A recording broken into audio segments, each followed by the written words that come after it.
Равшанбек Машырапов мамлекеттик фонддун аукционго коюлган жер тилкесинен 50 сотук алган. Ал жайга 4 жылдан бери малдарына жем кылуу максатында жүгөрү айдап түшүмүн алып келет. Келишимдин негизинде жылына 3800 сомдон ижара акысын төлөйт. Жер тилкелери аукцион аркылуу ижарага берилгендигин туура деп эсептейт. Себеби буга чейин мамлекеттик фонддун жерлеринин тагдыры айыл өкмөттүн жер адиси менен ижарага алуучунун ортосунда гана чечилип келген. Андыктан жерлер кимге, кайсы учурда канча сомго берилип жаткандыгы эч кимге маалым болгон эмес.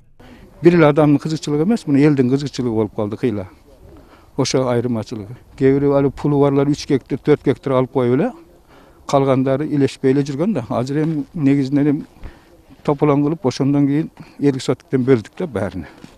Аукциондун негизинде жер алуу эрежелери түшүндүрүлүп, натыйжада жер боюнча 4 көл айылдык аймагынын жашоочуларынын маалыматы бар. Андыктан жер пайдалануу мөөнөтү бүткөндө кайрадан аукцион аркылуу жерди ижарага бөлүштүрүлөөрүн белгилешет.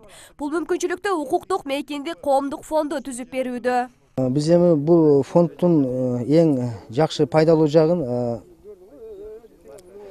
бизге түшүндүрүп айтып атышат. Биринчиден ошол мамлекеттик фондду башкаруу эффективдүү өтөт. Анын бүт айыл өкмөттүн жарандарын алдында мындай ачыктык пайда болот. Ким канча жер пайдаланып атат, канча сомдон пайдаланып атат, кайсыл жерде аукцион болуп өттү, кайсыл жерде эме болот. Бүт жарандар ушул маалыматты так билип турганга мүмкүнчүлүк түзүлөт экен.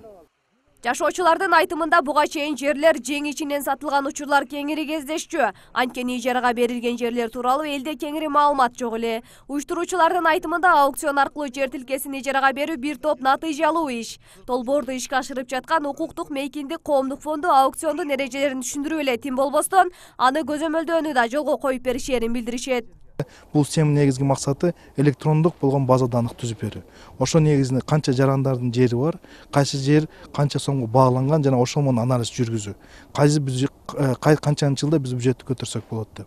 Жана ошондой эле дагы келерки болгон келечекте мен ойлойм ушул долбоор менен башка өкмөт алдына турган болсо, жергиликтүү өз алдынча башкаруу реформасы жүргүзүлдү деп эсептейм.